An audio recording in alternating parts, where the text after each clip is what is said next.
The National Assembly is the most useless, the most terrible institution in this country right now.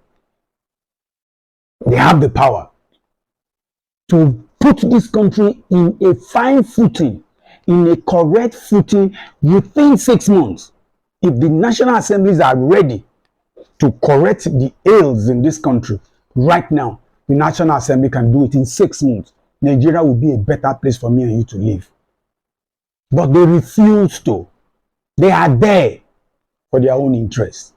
They are there only for themselves, not me and you.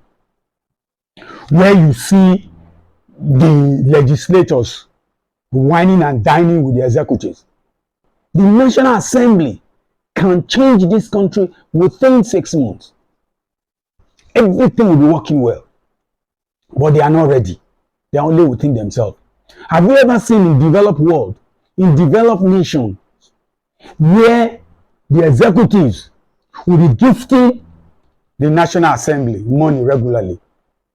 Have you ever seen when a bill, there is an executive order, there is an executive bill, and it will be passed in 24 hours. It will be presented to the House. It will pass the first reading, pass the second reading, pass the third reading within 24 hours the same day. All the executive order that have been pronounced by Trump, they are still today before the Senate, considering them one after the other, going back to their constituency to meet their people and debate with them. Their constituency is always contributing to their final decisions and ideas. But here, nothing. They do things within themselves. We are not going to go anywhere with this existing National Assembly, particularly these 10th parliamentarians. They are useless. I wonder where the bunch of them come from. Which kind of people are all these? They pass state of emergency and you see a clause in it that suspends the governor and suspend the legislators. Yet they didn't bother. They passed the bill within 24 hours. They passed the bill within 24 hours. State of emergency, yes, but for a reason. We check all the books, all the definitions, you check all the internet. State of emergency is simply because of natural disaster, invasion from another territory, in another area, in another country, crossing over the frontiers of such country, famine,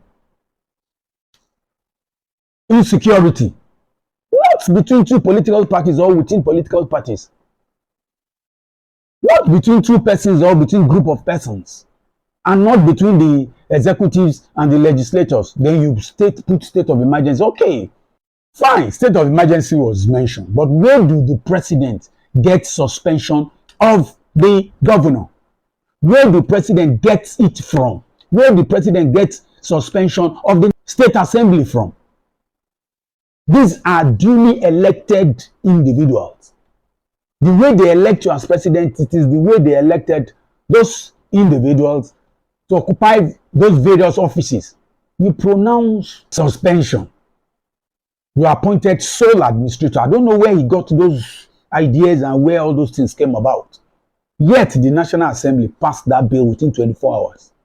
At least they should have having the sense, if they are notable enough, if they get sense enough, they're supposed to have removed sole administrator and remove suspension of the governor and remove suspension of the Rivers State House of Assembly. They should have removed it. But instead of that, they passed everything together. Which power, from where did they derive that passage of suspension of the governor of the state and the state House of Assembly? I don't know where they got it from. That is the kind of National Assembly that you have.